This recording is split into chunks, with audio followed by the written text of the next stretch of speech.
Millions believe Nostradamus saw the future. And that future looks grim. We are now living in the age of the third Antichrist. Now the words of Nostradamus are put to a forensic test. Why didn't anybody see 911 before it happened? There were a lot of us warning this was coming. What he's seeing there is a global disaster of such magnitude that it could only happen in our time. What did he really write? For the first time in 500 years, we open the book on the real prophet, Nostradamus, decoded.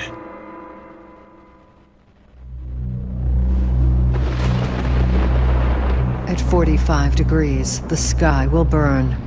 Fire to approach the great new city. In an instant, a great scattered flame will leap up when no one will want to demand proof of the Normans. This simple four-line verse, known as a quatrain, gave a new audience a new reason to believe in the power of prediction. Written by Nostradamus 500 years ago, it gained worldwide notoriety in 2001 as a seeming prediction of the World Trade Center attack. But was it? This tattered manuscript might hold the answers. This is the earliest known copy of Nostradamus's predictive writings. Written and published in the mid-16th century, this pamphlet was an immediate popular sensation. It has been translated and interpreted by an entire industry devoted as much to profit as prophecy. But because of the difficulty of the original language, rarely do scholars go back to the first texts. Nostradamus wrote in a way that left as much unsaid as said. And so each person can interpret Nostradamus how one wishes. The now cliched images of Nostradamus that have passed through the ages are of a gifted seer, peering into a pool of water, like the ancient Greek oracles at Delphi. He wrote about it himself, creating his own hype in quatrain form.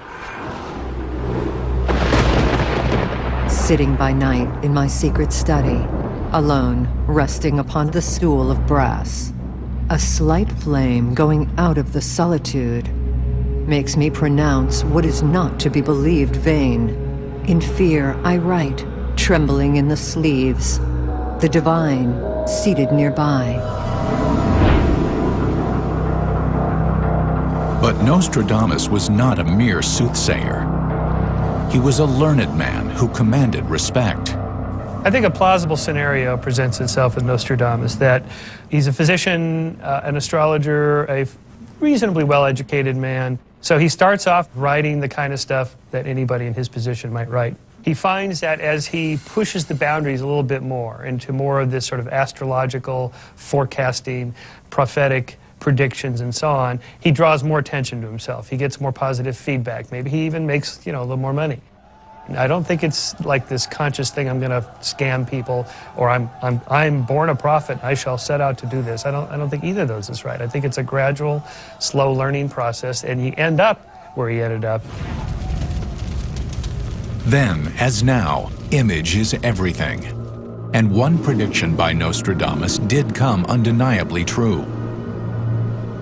As time elapses after my death, my writings will have more weight than during my lifetime. His work and this popular image would survive for centuries. But how did it happen? His secretary, Jean de Chevigny, was first to help make this so. A doctor in his own right, Chevigny left his pursuit of medicine to devote his life to the work of Nostradamus, whom he claimed even predicted his own death. He apparently told his secretary the day before that he wouldn't make it till the morning. And he was found halfway between his bed and his writing desk, as if he were on his way to write some final prophecy or make some note on his will. It's a good bet that if there hadn't been Chevigny putting out versions of the prophecies and writing interpretations of them in the 20 or 30 years after Nostradamus' death, that he would have sunk completely into obscurity. Nostradamus was always something of an outsider. Just before he was born, the church cast its long shadow over his Jewish family. In 1496, a new edict forced them to convert to Christianity or be expelled from France, or worse. Instead, Michel de Nostradamus was the first child in the family to be baptized in the Catholic faith. One of the things that we have, through popular culture, believed with Nostradamus is that he just spent his whole life up in some room somewhere making prophecies. But Nostradamus was a Renaissance man in the true sense of the word. He was an apothecary, he was a physician. It was a time when the human intellect began to look for rational, not religious explanation for the mysteries of the universe. Nostradamus was a maverick as a medical student at the University of Montpellier, pushing the boundaries of accepted scientific practice. He was expelled because there were complaints about him as a druggist. He was working on certain types of medicine on his own, which was something that he was not supposed to do as a doctor. Nostradamus was not a man willing to sit on the sidelines. When the plague devastated France, he became famous for braving the ravaged villages that other doctors left for dead. The plague was a shadow that followed him all through his life. It was also a challenge. Even as he battled the hellish conditions, there was worse in store for him. He had a great tragedy in his life where the famous plague doctor could not save his wife and his two young children. And for 6 years, he drops out of the history.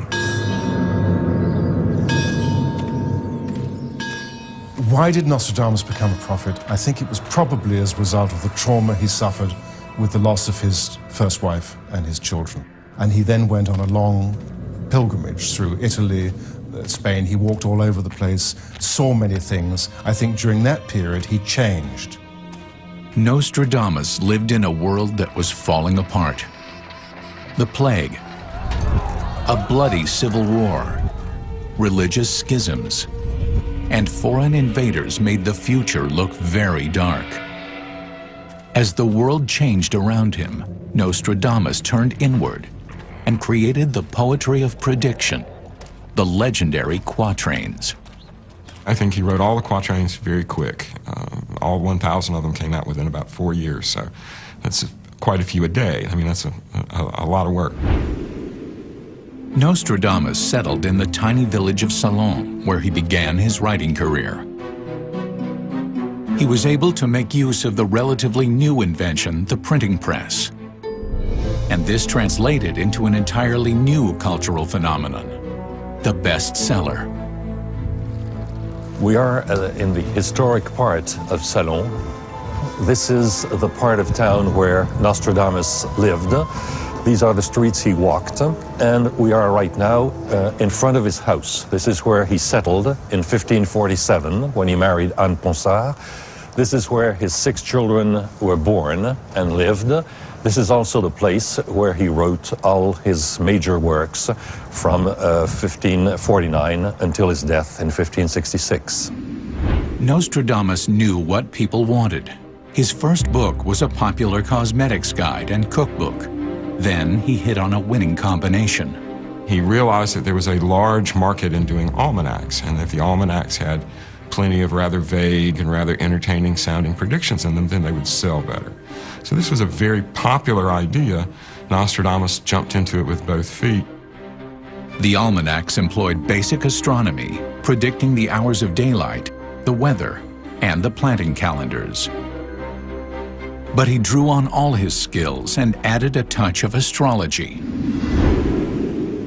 In 16th century Europe, they didn't have anything like the distinctive divisions in fields like we have, astronomy versus astrology, chemistry versus alchemy.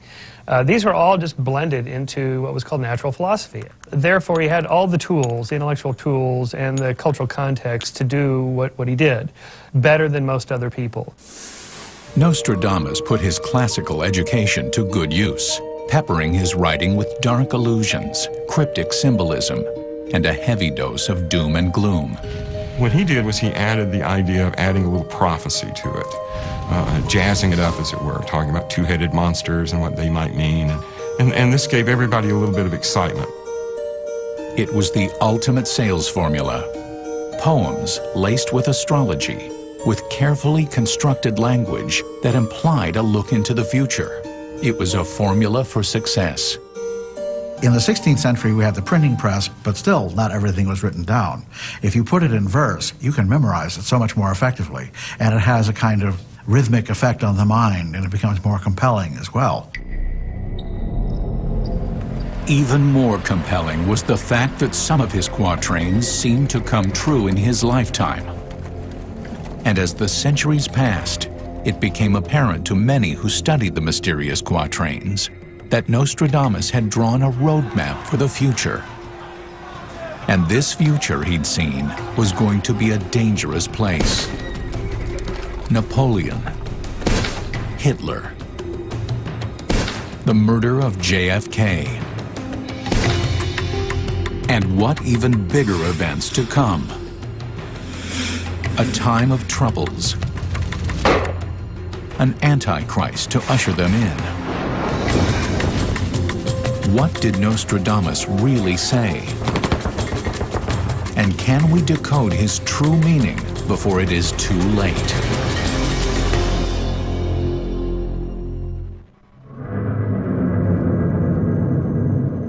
He is the most famous prophet in history.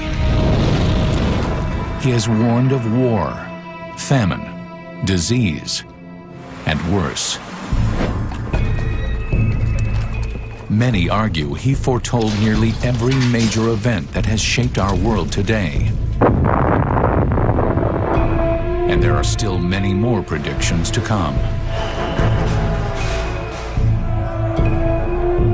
His name, Michel Nostradamus, and he lived in 16th century France. I would say he is remarkable, and that some quatrains are so stunningly accurate and so prescient that one really can't avoid accepting that he really had some great gift. Was Nostradamus sending a dire message to the future? And is that future now? While Nostradamus's fame reaches every corner of the world, it is here in southern France that his legacy truly lives on. The 16th century is still visible in the streets that Nostradamus once walked. The rooms where he lived and made his predictions still exist. And in the city of Lyon, so do his original works. This rare book is one of a handful of surviving first editions of Nostradamus's prophecies. Although there have been countless translations, this is as close to the source as it's possible to get. No handwritten manuscripts exist. With no preconceptions or agenda, Professor Douglas Kibbe, a scholar and translator of 16th century French, is going to start at the beginning, retranslating some of Nostradamus's most disturbing quatrains from the original text. Did Nostradamus write what people think he wrote, or has time warped his original meanings? The quatrains are written in groups of up to 100, each known as a century. There are 10 known centuries, though only the first 7 were published during Nostradamus's lifetime. Professor Kibbe meets with Michel Chomerat, the premier Nostradamus expert in the world. He possesses some of the last remaining original works of Nostradamus, works that will prove invaluable if the quatrains are to be properly translated. He has his own personal collection of hundreds, probably thousands of documents. He has organized major exhibits of the legacy of Nostradamus, if you will, how Nostradamus has been interpreted all around the world. Professor Kibbe is invited into the closely guarded antiquities section of the Lyon Library to study Nostradamus's work. This is the first almanac produced by Nostradamus for the year 1555. So this is a book that has the same year then as his first publication of the centuries. And it has here sort of season by season predictions, and then at the end it's month by month with one quatrain for each month. Perhaps the rarest item in the library includes Nostradamus's actual handwriting. It says, all adulterous women are full of venom. That's the literal translation, or another possible translation, because all adulterous women are full of venom, or because all adulterous women are witches. Even a note scrawled in the margin has various meanings, showing how hard it will be to penetrate the true intent behind every line. Michel Chomerat invites Dr. Kibbe to an even more secure location to see his prized possession, the oldest known edition of the complete 10 centuries.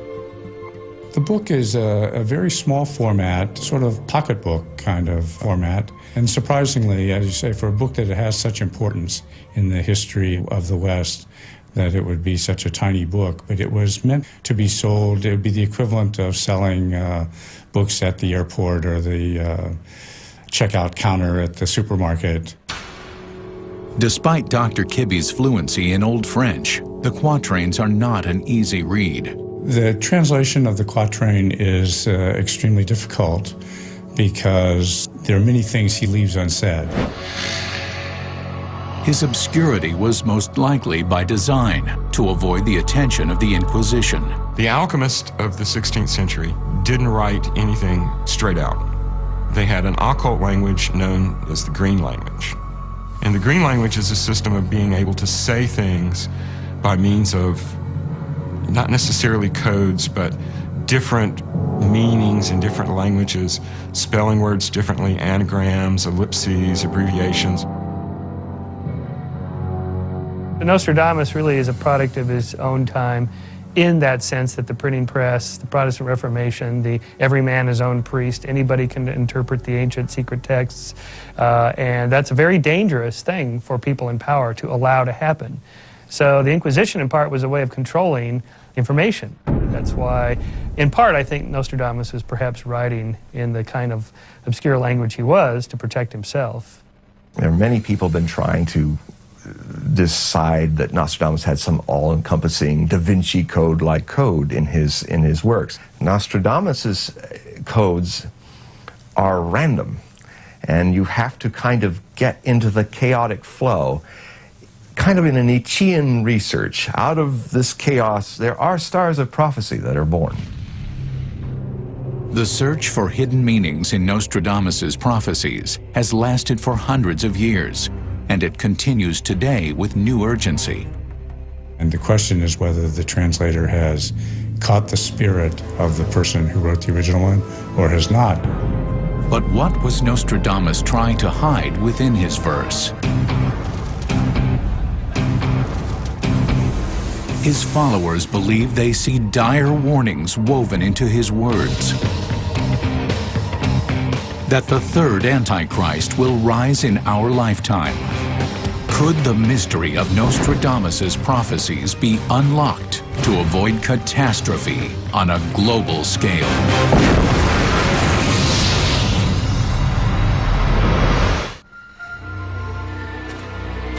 Did Nostradamus really predict the future? Or did he merely understand that in times of turmoil, people's uncertainty could be tapped? Much of the appeal of Nostradamus's prophecies is the heavy dose of doom and gloom, but he lived in perilous times. In order to understand the deeper meaning of the quatrains, we need to start at the beginning, when Nostradamus's words were first written. In his own time, he was very popular because he was a bridge between the classical learning that everyone respected but few people had access to, and he would popularize it. There was a universal quality to his quatrains. They were read by commoners and royalty alike. They even caught the attention of Catherine de' Medici, the Queen of France and the most powerful woman in Europe. Once she was won over, Nostradamus' status was ensured. She's probably the first person to read the famous prophecy, the 35th verse of Century 1, the first volume, that alludes to something that sounds like the death of her husband, King Henry II of France. The young lion shall overcome the old one on the field of war in a single combat. He will put out his eyes in a cage of gold. 2 fleets won, then he dies a cruel death. She saw this as a threat in the future, and she convinced her husband, reluctantly, to summon this Nostradamus fellow up to Paris and we'll have an audience with him. Nostradamus' quatrain was a bold gamble, for the 16th century was a time when you could be killed for less than talking about the death of a king. He was very careful to only use classical models, because the last thing he wanted, and this really would have brought the Inquisition down on him, was a direct accusation of magic, of witchcraft. So he was very careful to say, okay, I'm doing the same thing that the Delphic Oracle did. I think Nostradamus' prophecies have been perceived as a dangerous book ever since they were published. In the summer of 1555, Nostradamus is summoned to the royal court and makes the month-long journey from Salon to Paris. A merchant in Lyon met Nostradamus as he was going up to the French court. He noted in his diary that Nostradamus was very much afraid of going to Paris, and he feared that his head might be cut before August 25th. Now, politics at this particular midpoint of the 16th century in France was probably more complicated than anything before, and certainly more complicated than anything that came after up until the Revolution. And there were factions within the royal family over who should succeed, who should be in charge. So there were all of this political turmoil. What Catherine de' Medici realized was that Nostradamus, by being completely out of the loop, here he is in southern France, he's a plague doctor, he's writing these amazing prophecies in the almanacs that seem to speak directly to her, that this was not political, that there was no way that Nostradamus was trying to push a political agenda. He just simply was what he was. Whether or not he was a prophet, Nostradamus is a great student of the human psyche. When the queen asks of the fate of her family, he casts overly optimistic horoscopes for her sons and their future prospects, and it saves his life. As he used to say, if I were to tell people of my time how different the future would be, they would damn the future. So he had an obligation not to make people damn the future, so he cooked it a little bit. Not all prophecy focuses on doom and gloom. But the horoscope, the way to sell it, is you want that person to walk away happy, satisfied. And they're going to be happy and satisfied if you tell them what they want to hear. His favorable outlook for the queen and her family won Nostradamus Catherine's patronage and affection. It was a huge coup for the man and his career. They were joined by destiny again 4 years later, and by the dark prediction that had first drawn them together. The young lion shall overcome the old one on the field of war in a single combat. The quatrain underscored his fame by a prediction that seemed to come true. It happened in the summer of 1559. The King of France hosts the weddings of both his daughter and his sister. So there was a giant tournament to celebrate the two marriages. And at this tournament, Henry II decided that he wanted to show off his prowess as a warrior, so he challenged to single combat the Count of Montgomery, who was a famous warrior at the time. He and Montgomery fight a joust with blunted lances, but Montgomery's lance breaks. And the point of Montgomery's broken lance goes into the eye slit of Henry II's helmet and penetrates his eye. 10 days later, after unspeakable agonies, Henry dies.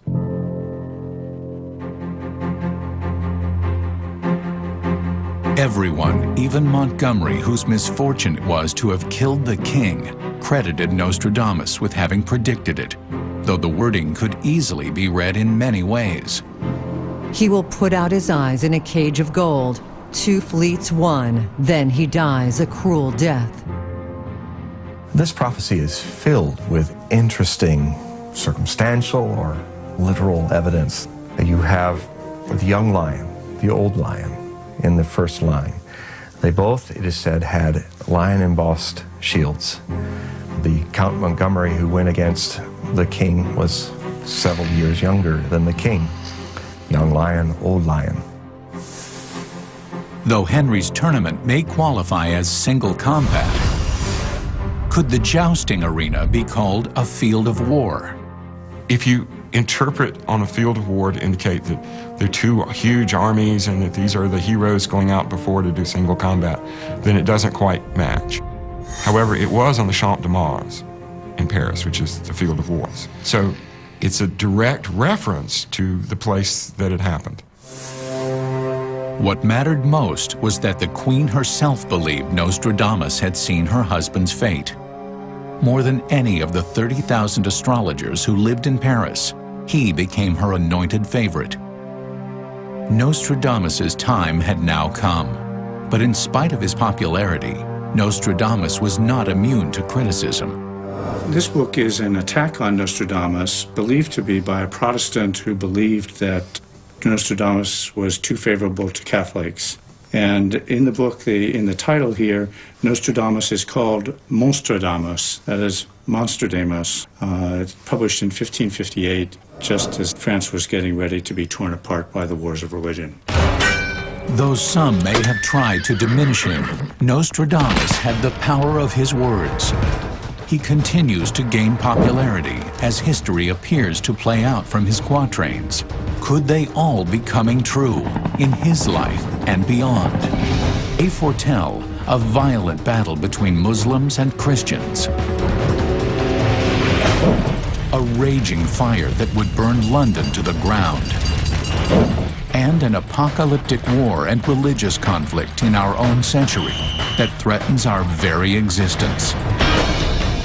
The answers are in the words, and those secrets need to be decoded. 5e quatrain de la première centurie. Le lion jeune, le vieux surmontera, en chant bélique par singulier duel. The words of Nostradamus have been interpreted over and over for nearly 500 years.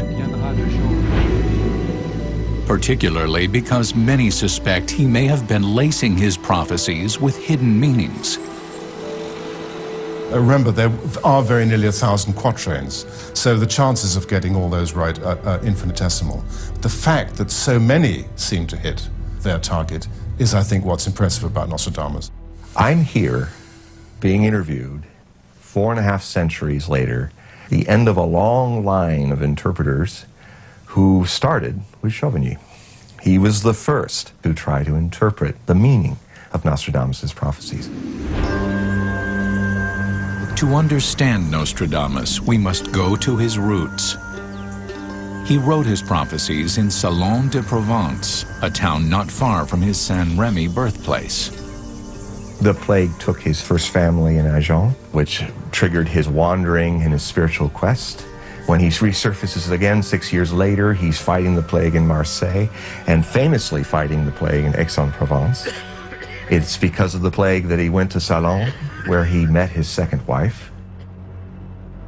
In the south, where Nostradamus grew up, in Provence, they viewed the northern French as the French. They didn't even view themselves as French. They were Provençal. One has to understand that to really get the gist of what Nostradamus was and where he came from.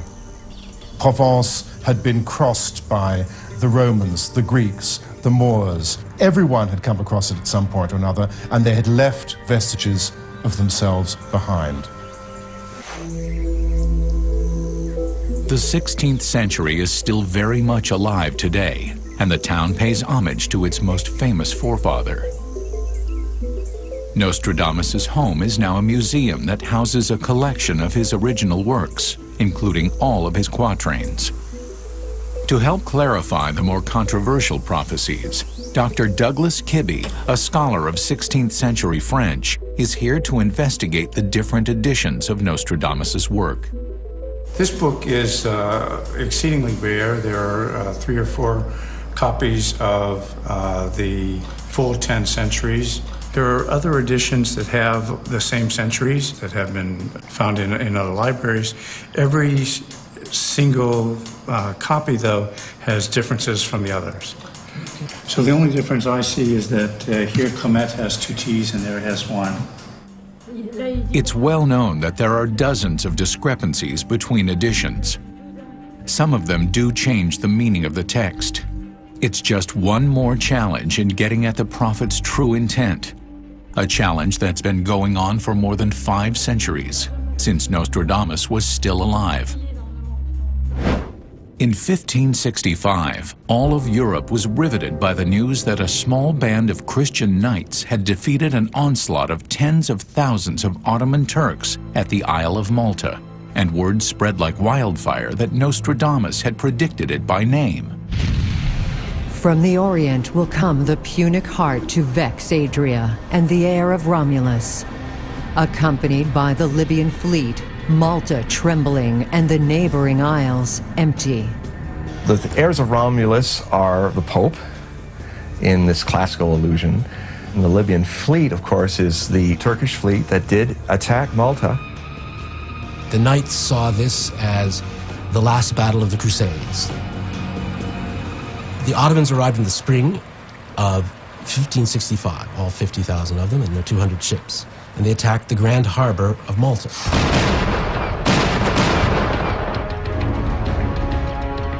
Despite a massive barrage, the fortress held. Though the quatrain didn't even predict the battle's outcome, much of Europe still hailed Nostradamus' success. I don't think you have to be Nostradamus to realize that the Ottomans would one day attack the Knights of Malta, because the Knights of Malta were such an irritant to the great Ottoman Empire. What would be surprising is to think that the Ottomans would fail before Malta. That would be a prediction that would establish a lot of credibility. Yet for those who believed Nostradamus had predicted the death of King Henry, Malta seemed to confirm his gift. In a way, there's a number of different cognitive fallacies at work in Nostradamus and all kinds of psychic predictions. One's the confirmation bias, where you look for and find confirmatory evidence for what you already believe. And since people now believed in Nostradamus, they turned to him whenever there was a calamity, and there were plenty to find. Almost all of his quatrains are negative. They're evil things that are happening, wars, overturning regimes, the plague, bloodshed everywhere. The word blood shows up about every 3rd or 4th quatrain. And fire was a major problem because most of the construction was in wood. So whole cities would disappear like London in the 17th century.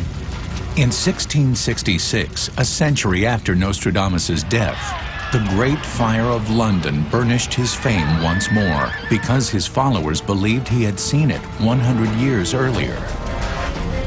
The blood of the just will commit a fault at London, burnt through lightning of 23s, the 6th. The ancient lady will fall from her high place. Several of the same sect will be killed. You have a date in a typical obscure language fashion, the 23/6, etc., which points directly to 1666.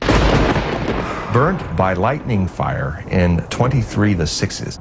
That has been translated to 66, or 6s in the plural, 666. With each confirmed prediction, Nostradamus gained more credibility, and his quatrains a wider readership. Yet the convoluted poems, full of classical allusions and mythological symbols, may have been leading generations of readers astray. Can our scholar of 16th century French bring new insight to the quatrains? Did Nostradamus really see the events of 9/11? Did he foretell the Antichrist and the end of the world?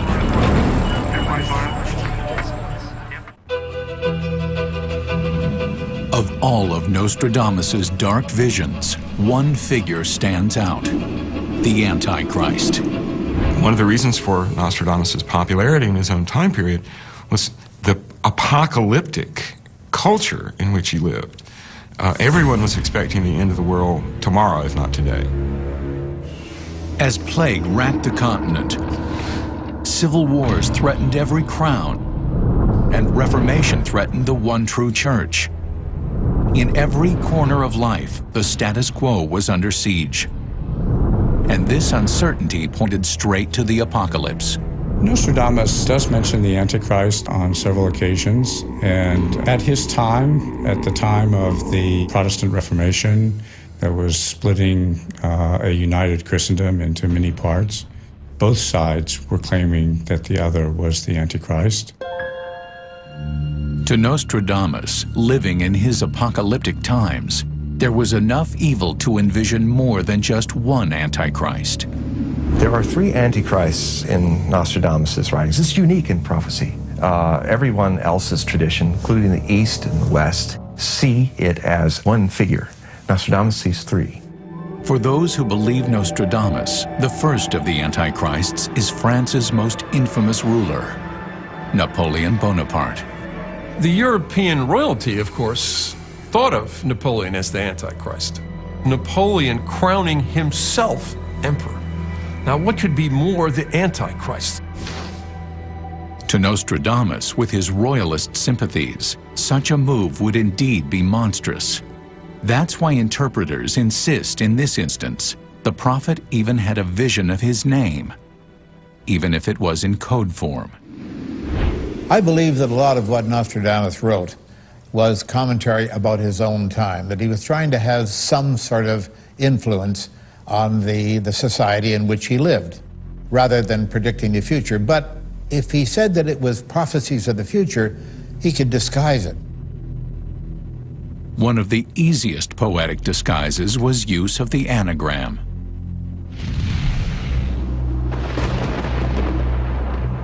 Poe ne Laurent will be more of fire than blood. Oleron and Paul and Ney. It's an anagram, and it's in bold letters even. A lot of anagrams, Nostradamus doesn't say, look, here it is, you know. He really wanted people to get this one. Ne pas la noir can be easily anagrammed out of Paul and Ney Laurent. Nostradamus often, in his quatrains, mentioned the names of cities in the France that he knew. And Pau, Ney, and Oloron are three cities in an equilateral triangle on the map of France even today. Now, it's very hard to make Napoleon out of that, but they'll find ways. The interpretation that this means that Pau, Ney, and Oloron could be transposed to say Napoleon Roi. I put the same letters into an internet program to see how many combinations it could come up with, and in English it came up with about 800 combinations of real words, and in French over 300. There are many ways that this could be interpreted. One is that the anagram is not very close, and Napoleon is not the same thing as Napoleon. But perhaps even more important is that Napoleon wasn't roi, king, he was emperor, empereur. There's nothing else in that quatrain that is particularly Napoleonic. But this is just one of the references interpreters say point to Napoleon. An emperor will be born near Italy who will cost the empire dear. When those with whom he allies are spoken of, he will be found to be less prince than butcher. Napoleon was born in Corsica, which is much closer to Italy than it is to France. And the idea that he will be more butcher than prince, close to 1 million Frenchmen died in the Napoleonic Wars. The prophecy that is supposed to apply to Napoleon could also apply to Mussolini when you come right down to it, because they both came from humble backgrounds and they rose to be emperors, literally. Nostradamus's doom and gloom still rivets our attention, even after 5 centuries. If it bleeds, it leads. Well, that's what makes the news. And unfortunately, that's what gets our brains interested. It makes sense from an evolutionary perspective. Why? From an evolutionary standpoint, there's a lot of survival value to paying attention to the negative. The Nostradamian prophecies, with all their doom and gloom and fear for the future, take advantage of this very human process.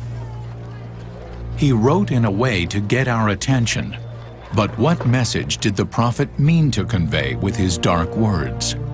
Nostradamus, in fact, as a 16th century humanist, he is generally warning people, if you don't straighten out, then you will bring about bad things. And you can influence your own future and avoid the terrible things that could happen. To decode the identities of Nostradamus's three antichrists, we must look at how Nostradamus used the past to find the future. Nostradamus was so much a product of his time that it's almost impossible to separate the man out from the background. That little village he was born in had enormous Roman ruins that were still standing. That sort of spurred him. That gave him a sense of history, an idea that there really had been a golden age that maybe we could get back to. Nostradamus grew up in the shadows of the Roman Empire and its glory. The 2,000-year-old ruins of Les Antiques still stand outside his childhood home of Saint-Remy and are as majestic today as they were 500 years ago. Nostradamus often came here as a child, and there are several references to these ruins in his works. He was well read in history, and history appears a lot in his prophecies. To Nostradamus, the ruins served both as a reminder that all empires crumble and a warning for the future, a warning that he sought to decipher. He scoured ancient and occult texts in search of answers. By trying to organize this vast mass of ancient prophetic material, he sort of popularized it. He put it into a form that pretty much anybody who could read French would understand. Nostradamus shows every indication of having been what I'll call a creative psychic. That is to say, he put his own spin on the material. He didn't just paraphrase his sources. To avoid the wrath of the Inquisition, Nostradamus was careful to conceal his sources, even destroying the more incriminating ones. Whatever Nostradamus did see, he was careful to disguise. But he was uncharacteristically direct in warning of the three antichrists. Many assert that Nostradamus predicted the second antichrist by name, Adolf Hitler.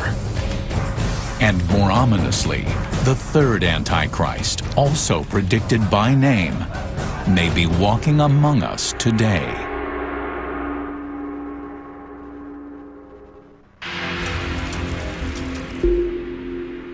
Of the three antichrists Nostradamus predicted, Nostradamus's followers say that Napoleon was the first, and the second, a name that has come to stand for universal evil, Hitler.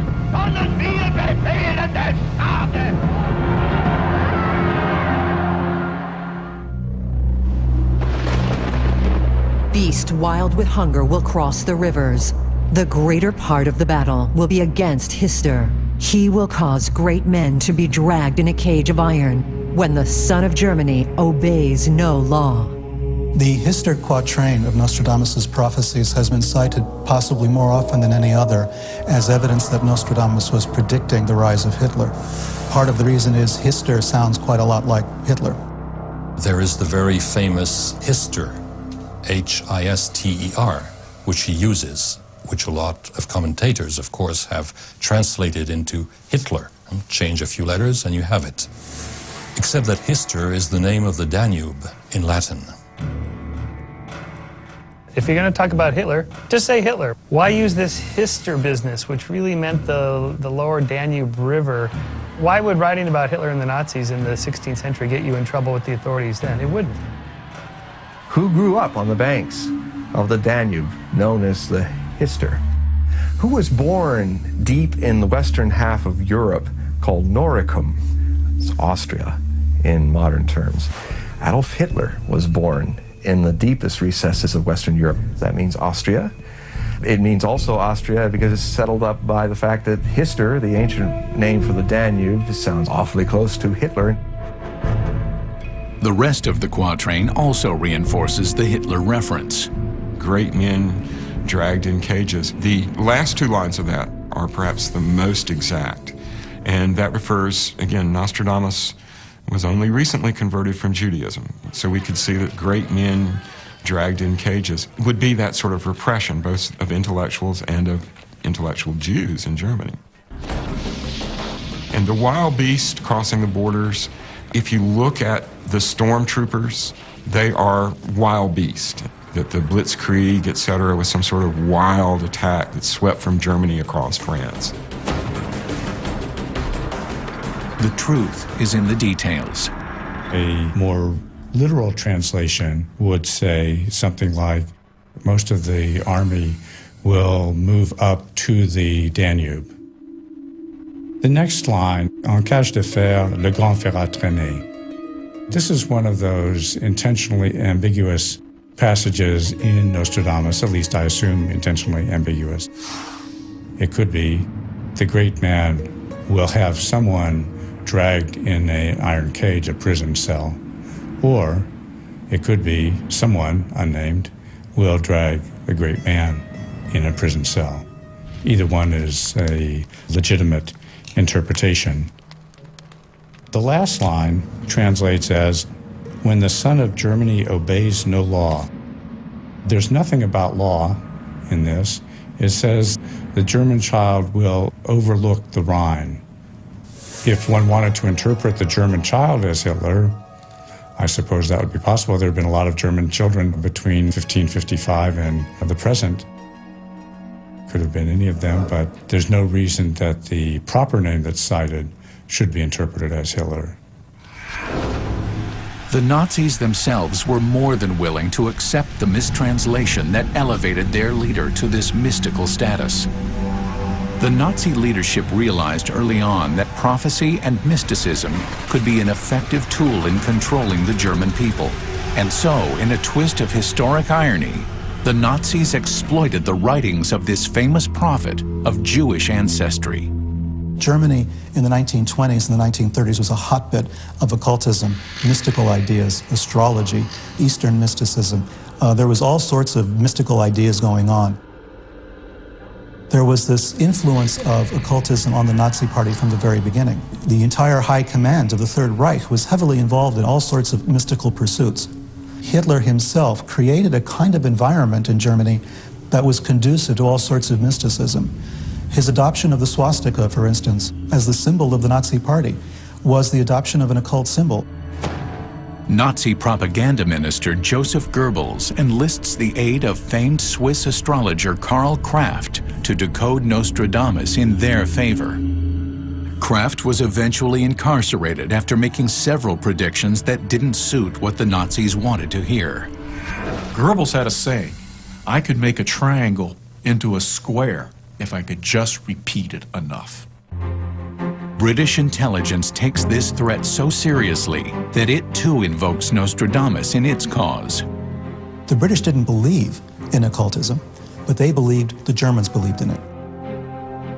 The British made up new quatrains purportedly written by Nostradamus that hinted at a plot that would kill the Führer. Hister, who carried off more victories in his warlike fight than was good for him. 6 will murder him in the night. Naked, taken unawares, without his armor, he succumbs. These copies would be dropped into Germany. The effect of that propaganda was to demoralize the German population. The propaganda war followed Nostradamus's own method. The more negative the prediction, the more readily it was accepted. We're in a sense tuned to be more interested in negative information. This is why negative campaigning works so well. Whether or not Nostradamus actually can take claim for Hitler, there are other terrifying 20th century events that do seem to appear in the quatrains. Did Nostradamus actually predict the dropping of the atom bomb? Near the gates and within 2 cities, there will be 2 scourges, the like of which was never seen. Famine within plague, people put out by steel, crying to the great immortal God for relief. It's Quatrain 6. On August 6th, Hiroshima was bombed. It's a port. Swivel the 6 around to a 9. You get the date for Nagasaki's bombing by the second atomic bomb. It's also a port. 2 scourges in 2 port cities. It's pretty remarkable stuff. Perhaps nothing is as dangerous as men who decide to fulfill a prophecy, except those who try to create the outcome from scratch. What might happen when other men claim to decode the words of prophets to make an even more terrible prophecy come to pass? The 20th century is seen by believers as the ultimate proving ground for Nostradamus. With 2 of the Antichrists already supposedly identified and gone, there is yet a final one to be named. Some warn this coming will hearken the end of the world. Others insist this is a tactic for fearmongers to consolidate their power. Whenever there are times of trouble, economic trouble, social unrest, that's when people turn to prophecy. Why? They're trying to make sense of it. They want to understand what's happening. Few events have been more unsettling than the ushering in of the atomic era, as the world was suddenly on the brink of annihilation. This new age of darkness has created a new urgency to decode Nostradamus by modern interpreters.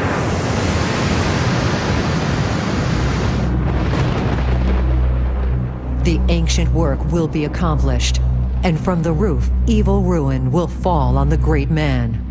They will accuse an innocent being dead of the deed. The guilty one is hidden in the misty copse. On November 22, 1963, the nation was shaken to its core when President Kennedy was assassinated. And not surprisingly, there again was Nostradamus. It puts my back hairs sort of raised when I read that. We all know about Kennedy's assassination. We know that the killing shot apparently came from roof level. From on high, evil will fall on the great man. The man accused of the crime, Lee Harvey Oswald, did not live long enough to testify. A dead innocent will be accused of the deed. The guilty one will remain hidden in the mist. Thanks to Jack Ruby, will always be the case. There was another prophet who benefited from that terrible moment, Gene Dixon. Prophets can make their reputation on just 1 or 2 successful predictions, even if they have thousands and thousands of false predictions. What Jean Dixon is noted for is that she supposedly predicted the assassination of John F. Kennedy. And she milked that for all the money she could get, writing horoscopes and so forth in every major paper. What did she really predict? First of all, she predicted that Richard M. Nixon would win the 1960s presidency over John F. Kennedy, and that the president would die in office. So what she really predicted was that Dick Nixon would die in office. People will forget about the ones that miss. The ones that hit, those will stick, and they'll remember them, and they'll repeat them. People keep saying that Nostradamus had these hits, predicted Hitler, Napoleon, or whatever, and they say them over and over again. With interpreters stressing successes, believers have a lot invested in making sure the quatrains prove Nostradamus correct. And perhaps no one was as invested in Nostradamus as his disciple, Jean de Chevigny. He can be considered the first Nostradamian, first Nostradamus disciple, and the very first interpreter of the prophecies. He was, in a way, the perfect disciple, which means also the worst kind, because the master becomes a god, and whatever he said is right. And if he said the wrong thing, then you correct it. After Nostradamus' death, Chevigny stepped out of his master's shadow and took control of his work. Chevigny had such an admiration for Nostradamus that he found it very difficult to accept any form of criticism. But unfortunately, he did perform a certain number of alterations, which are not always very easy to detect. Chevigny, because he had a financial interest in the publications and a financial interest in Nostradamus being very famous, he improved on some of the prophecies. And he actually made interpretations of prophecies that didn't really exist, mistranslated some of the prophecies so they would be closer to what he thought the interpretation would be. Translating Nostradamus became an art in itself. If the prophet himself was trying so hard to obscure things, there might be some license to allow others to do the same. Or in his kind of subjective state, he might say, maybe God wants it this way, you know. Since the final 3 centuries of quatrains were published after Nostradamus died, determining what was really his has become more difficult. There are fake editions that are also here, where extra quatrains have been added according to people's interests. We have 2 editions here. This small one is a real one, and published in Lyon, 1568. On the other side, we have a counterfeit edition, also published in Lyon, 1568. You can see that the fake one is much bigger than the real one.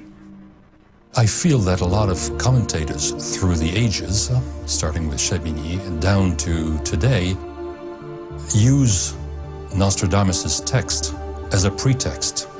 They become prophets in turn. It's no longer Nostradamus predicting, but they are predicting what they see through Nostradamus. Speculative interpretations of prophecies may seem harmless enough.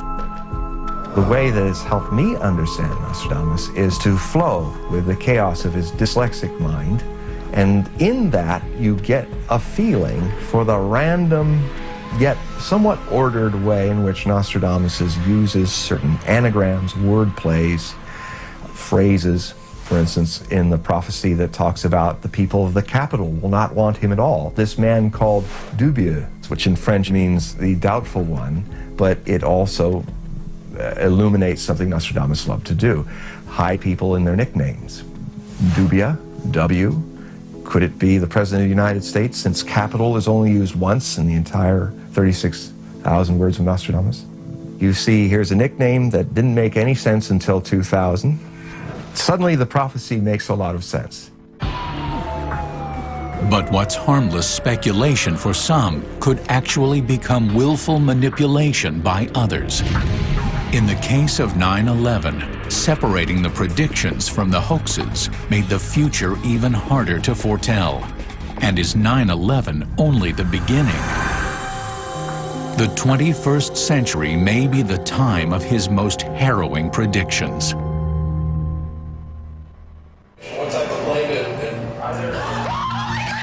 On one of the darkest days in modern history, millions turned to the predictions of Nostradamus and found what they were looking for. What seemed to be his vision of this very moment. Garden of the World near the new city, in the path of the Hollow Mountains. It will be seized and plunged into the tub, forced to drink waters poisoned by sulfur. Garden of the World. The Garden State of New Jersey is where one of the jets passed.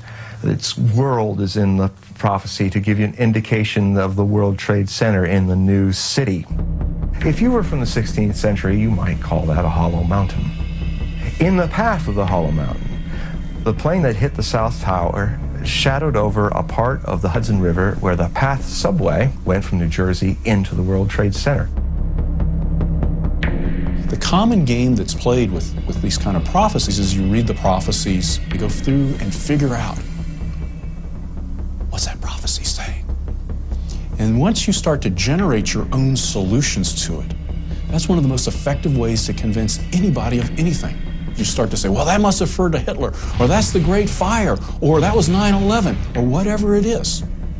You break the code, the Nostradamus who promote this stuff help you break that code, and you convince yourself. Believers point to this second quatrain as an even more graphic warning of 9/11. Volcanic fire from the center of the earth will cause trembling around the new city. Two great rocks will make war for a long time. Then Arethusa will redden the new river. Once again, the text seems different than the sensational interpretation. This is the 87th quatrain of the 1st century. The Cité Neuve here is a new city, so somebody might interpret that as New York. But much more likely interpretation within Nostradamus' time, the new city is Naples, which is from the Greek words Neapolis, the new city, and the volcano mentioned is Vesuvius, which is not too far away. Well, I don't see any apocalyptic event here. It sounds like a local volcanic eruption to me. It may be that what Nostradamus actually meant is less important than what people think it means to them.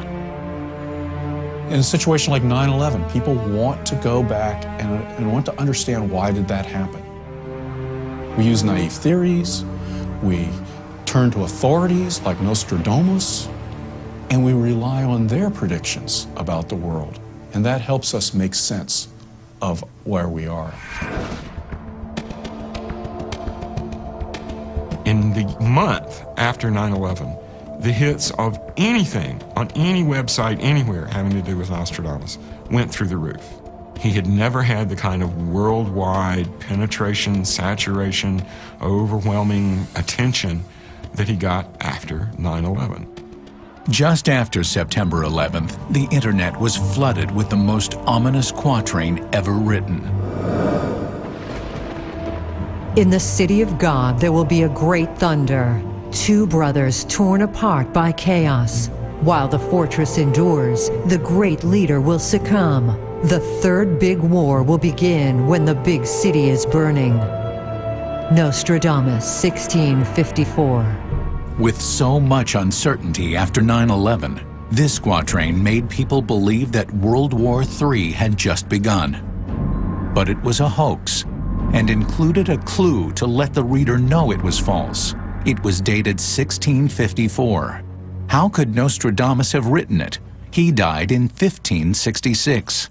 That hoaxes serve a certain purpose to, I think, teach us a lesson that we're too vulnerable and susceptible to wanting to believe what we already believe. We're not naturally skeptical. We're naturally gullible. We naturally want to believe anything and everything. All patterns are real. They're all true. I believe them all. Like patterns, arcane symbols and hidden codes seem to speak directly to the human brain. And when these paintings showed up in the library in Rome, they left little doubt that something terrible is coming. This burning tower bears a chilling similarity to the World Trade Center tragedy. It's part of the so-called Lost Book of Nostradamus, found in the National Library in Rome in 1986. All'epoca nessuno in realtà si è circa il fatto. At the time of the manuscript's discovery, no one realized its link to Michel Nostradamus or his son Cesar. E suo figlio Cesare ha a che vedere. An inscription in the book refers directly to them. Riferentisi a Nostradamus. Tutto porta. All evidence suggests this is authentic. The illustrations seem to some readers to hint at the French Revolution, even Islamic terrorism. But Dr. Osvaldo Avallone, director of Rome's National Library, asserts this is all another elaborate hoax. This manuscript is not by Nostradamus. It cannot be for temporal reasons. The expert's analysis has dated it from 1800. Nostradamus had already been dead for almost 300 years. Any credence given to this book confirms Nostradamus's remarkable staying power. And even when predictions have been contradicted by solid proof, the power of prophecy can last for centuries. Nostradamus very rarely pin down dates to his predictions. And the one case where he did come up with a specific date was the 7th month of 1999. He predicted that a great king of terror would come down from the sky. 1999 has come and gone. But there are signs that the third king of terror may be among us right now. And that Nostradamus is warning us of even worse catastrophes to come.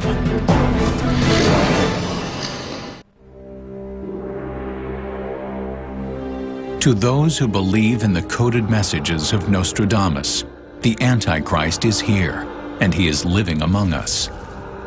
There is no greater urgency than deciphering the prophecies to find him and save the world. Nostradamus names the year 1999 as the turning point toward the rule of evil. The year 1999, 7th month. From the sky will come a great king of terror to bring back to life the great king of the Mongols. Before and after Mars to reign by good luck. Now, when he mentioned 1999, that got everyone excited. You don't want to do that in the prophecy business, otherwise you've got fewer possibilities for it coming true, you see. But 1999 was specifically mentioned. It was uncharacteristic for Nostradamus to name a specific year, considering how vague he was for other dates. But this prediction may actually have corresponded to a specific celestial event, as astrology was a key element in Nostradamus's work. In that quatrain, what he was seeing, and the reason why he picked that date, was it coincided with a solar eclipse, and solar eclipses were considered predictors, omens of bad things. Now, he says July, the solar eclipse didn't happen until August 11th, but the end of July on the Julian calendar was about the middle of August in the Gregorian calendar. And the Gregorian calendar came into effect after his lifetime in the 1580s. Some interpreters maintain that this 1999 arrival of the King of Terror is a modern-day prediction of the third Antichrist. The Antichrist III very soon annihilated. 7 and 20 years of blood will his war last. 27 years his bloody war will last. The most important thing about the third Antichrist is that, unlike the other two, he's the first to fall in his war. I look at that and see Saddam Hussein then becoming a very important candidate. Saddam Hussein, when he became dictator, to the moment of his hanging is exactly 27 years. This is the 77th quatrain of the 8th century. The English translation is the Antichrist III very soon annihilated. 27 years his bloody war will last. Heretics dead, captive, exiled. Blood, human bodies, reddened water will fall like hail on the earth.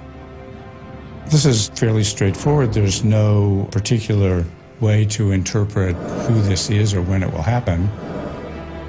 Quatrain 62 from Century 2 has become the focus of major speculation that Nostradamus has directly named the third Antichrist. The key to the third Antichrist, who's called Mabus, M-A-B-U-S, is how his name can be crunched into great leaders' names. M-A-B-U-S backwards becomes S-U-B-A-M. The B becomes a D, S-U-D-A-M, Saddam. It is a phonetic spelling of Saddam. Do we allow the transposition of letters, or do we not allow the transposition of letters? You think we should? I think we shouldn't. And in science, there's always some kind of agreement about the rules. In Nostradamus studies, like so many things related to astrology and forecasting like that, there's no agreement. So there'll never be a settled decision about Nostradamus. If Saddam Hussein was a candidate for the Antichrist, he did not live up to the advanced billing. Personally, I would think that Mabus is a conjunction of Osama bin Laden and George Bush. drop the H, drop the beginning of Osama, and you have Ma Bus. Thank you so much. Thank you. Thank you. Already, on the fringes of the internet, Obama's name has been floated as another candidate for the Antichrist, though the literal translation of the original does not support this. In the United States, this 60-second quatrain of Century 2 is often interpreted as referring to the Antichrist. Mais pas du tout en France. Pas du tout. Pas du tout. Michel said here, the best way to read this particular quatrain is to start at the end, when he says, the comet will come. And the comet was often seen as an omen of some event, but he doesn't see this as apocalyptic. Nostradamus was not a predictor of the end of the world. The literal translation, the first word, which has no particular meaning for the French, ma bus, it could be a person's name. One of the editors of Nostradamus's work relates it to the town of Maubeuge, somebody originating from that town. That's a possible explanation. No matter how it's interpreted, a sensational prophecy never loses its appeal. In 1987, for example, it might have looked like the Ayatollah Khomeini. And then, just a few years later, when Khomeini died, suddenly it became Saddam Hussein. Very eligible for the position, of course, because he was the popular villain of the day. And that will change again and again and again.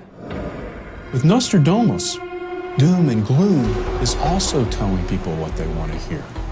They're fearful of the future. There's uncertainty.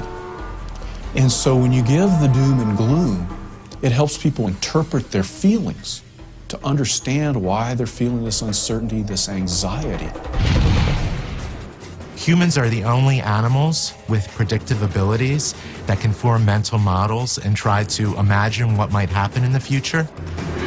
Animals generally respond to instincts, and humans have the advantage that we can anticipate what might lie ahead, just like someone playing a game of chess can do much better if they can anticipate a few moves ahead. Doomsday prophecies are one way that a prophet can immediately gain notoriety. It's a negative event, it attracts a lot of attention. If it's happening during turbulent times, people want to believe, they want to understand. And so people will focus on those prophets and look at them, and they become the heroes for that day. If we are in what Nostradamus called the times of trouble, an era of war, famine, and global collapse, then decoding his words just might save our lives.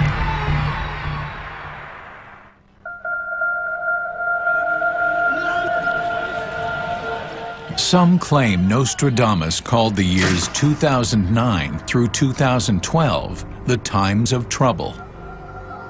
A time of earthquakes, floods, famine, war, and economic decline. He says that we have entered a time of evolutionary crisis, and if it doesn't change, there will be a great depopulation of the human race. I think he was very definitely offering warning. He was trying to teach people in the future about how they ought to behave so that the lessons of the past would be learned and they could protect themselves from the mistakes that were made in the past. He actually believed the world could alter itself for the better. If we are truly living through the dark times he foresaw, perhaps his warnings can save us. In one disturbing quatrain, Nostradamus forecasts the rising ocean in the North Atlantic. Could this actually be Nostradamus's way of warning us about global warming? The Great Britain, including England, will come to be flooded by very high water. If we are on the precipice of a global collapse, which seems fairly likely, due to global warming and the collapse of financial communities and so forth, then we are looking at a tremendous famine. The great famine that I sense approaching, often turning, then becoming universal, so great and so long that one will come to pull out roots from woods and babe from breast. Famine was something that overshadowed the world of Nostradamus just like plague. The prophecy is chilling also because it is the beginning of these famines that he sensed approaching in various places, getting bigger and bigger until suddenly they are worldwide. And interpreters see that Mother Nature is not the only source of troubled times. Could a major religious war engulf both East and West? From Fez, the realm will reach those of Europe, their city ablaze, and the blade will cut. The Great One of Asia, by land and sea with a great troop, so that blues in purses the cross will pursue to death. That's one of those quatrains that you can say, okay, it's about the Ottoman Empire pushing westward and persecuting Christians along the way. Or you can look a little bit into the future and say that, okay, if all this stuff in the Middle East turns out badly, then maybe there actually will be a Muslim invasion of the southern parts across North Africa, or even an atomic event, an atomic terrorist event that would say fall, Rome. In several places, Nostradamus talks about how the Pope will have to flee Rome and that Rome will be destroyed by a great fire. Islam was a force that was to be reckoned with. At the time that Nostradamus was living, there was the threat to the eastern half, and Constantinople had fallen to Turks in 1453, and then the Seljuk Turks were spreading through the Balkans, and ultimately there would be the siege of Vienna. So there was a tremendous interest in, fear of, nervousness about Islam and Christianity. From Monaco to Sicily, the entire coast will be desolated. There will remain no suburb, city, or town not pillaged and robbed by the barbarians. We're going to have terrible crises between the Islamic world and the Western world. Nostradamus wrote about it 500 years before, and he made it clear that that was what was coming. Nostradamus himself saw time as cyclical and history as something that is endlessly repeated. He believed the cataclysms of his own time would come again, like the swing of a pendulum. I think it's very, very naive to suddenly take something that was intelligible in the 16th century and sort of paste it onto the 21st century. I think it's very inflammatory. It's actually pernicious to say that there is a conflict between Christians and Muslims in the contemporary world, comparing it to the conflict between Christian and Muslims in the 16th century. A sinister interpretation can lead not only to irresponsible actions, but deadly ones. On March 20th, 1995, the Aum Shinrikyo cult launched the worst terrorist attack in Japan's history.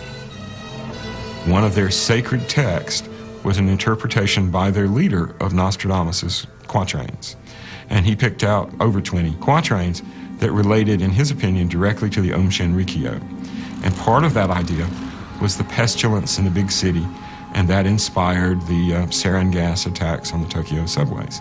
He thought by actually creating the reality that he saw in Nostradamus's quatrains that he would bring on the end of the world. The lethal gas killed 12 people and sickened more than 5,000 others. This is why doomsday prophecy can be dangerous. Because let's say you predict the end of the world. What happens when the world doesn't end? Everybody thinks that they live in the end of days. It's been happening since, in the case of Judeo-Christian Western culture, since Jesus told his disciples, there are those of you standing here today who will see the end of days. You will see me come again. The writings of Nostradamus seem to serve as corroborating evidence for what many Christian fundamentalists believe is the end times, described in the book of Revelation. The Bible says that at the end of the age will be certain signs: wars, plagues, pestilences, famines, increase in interest in vegetarianism. So there are millions of Christians around the world that are sitting back and saying, wow, we are in what the Bible calls the end of the age. David Koresh in Waco, he also predicted the end times. He believed he was opening the seventh seal that would usher in the final days. While the quatrains may not have given the specific date for Armageddon, Nostradamus's most important prediction for the future may actually lie not in his prophecies, but in his preface to the quatrains themselves. Though he lived 5 centuries ago, Nostradamus claimed he could see well into our future. For all his vague language, those predictions point to the end of the world. One of his rare and powerful dated predictions says the world is going to end almost 1,800 years from now, when the sun in a final conflagration devours the Earth. But Mars will continue its orbits in the year 3797. The reference to the year 3797 is not coded in quatrains, but is mentioned in the preface of his book of prophecies, and its literal meaning is not a warning, but a confession. Nostradamus was giving his prophecies.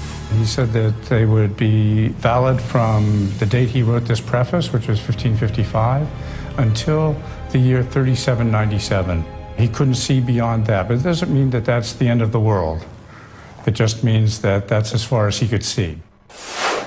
But 3797 could be a coded celestial reference, considering Nostradamus's frequent use of astrology and astronomy. The volume of the sun's expansion is the same as Nostradamus's description, except an astronomer would say it's happening many billion years from now. In that same prophecy, he goes on to describe how the races of man will be living in Aquarius for a period of time, and others will be living in Cancer for time immemorial. It seems to me, describing a post-destruction of the world, that he's describing the human race colonizing worlds around the stars of Aquarius and Cancer. Perhaps we will ultimately find a way to solve our problems. But as in the time of Nostradamus, disease, war, and religious strife are the headlines of today. It is the very timelessness of human suffering and uncertainty that keeps people looking to decode the quatrains that seem as relevant through the centuries as they are today. His accuracy is certainly a key to his longevity, there's no doubt about that. There are enough quatrains that are so stunningly accurate. There's no surprise that people still turn to him, particularly in times when things are going badly wrong. People will turn to Nostradamus. It's our burden and pleasure to unlock the mysteries, because if these prophecies are about our times, we will solve the mystery. I'm not convinced that Nostradamus was prophetic. If announcing that mankind is going to go on with wars is prophetic, then all right. But I've never been convinced that anything he saw ahead of time really came out the way he announced it would. Modern science predicts that the world will indeed end someday, but places that time billions of years in the future. Science and prophecy agree that the world will end. It's just a question of when. So there's enough there for anybody to dig through for a long time to come. And they're obscure enough in the way that they're written that it allows us, as a ink blot test would, a Rorschach kind of you tell us what it means process, that this will go on for another 500 years if we let it. What may preserve his legacy most of all are the ordinary people eager to unlock the secrets of the future by decoding the writings of Nostradamus, despite the best efforts of skeptics who doubt the quatrains carry the power of clairvoyance, coded or otherwise. If we take Nostradamus as literature, then certainly people should. We want to encourage people to make their own interpretations. But making an interpretation and believing that Nostradamus was able to predict a specific event in our personal lives 450 years ago is, I think, a dubious proposition. When the tomb of Nostradamus was desecrated during the French Revolution, local villagers enshrined what little they could recover of his remains in a church a short distance from where he died, and offered this epitaph: "The most illustrious and unique Michel Nostradamus, in the view of all the mortals, whose near divine pen could describe future events the world over from the influence of the stars." People will believe what they want to believe, for the reasons they want to believe it. For this reason, the burden of proof may be heavier on those who question the prophet than those who believe. Nobody can dispute that times of trouble are upon us, but the question remains: are there secrets still hidden in Nostradamus that can be decoded in time to help us?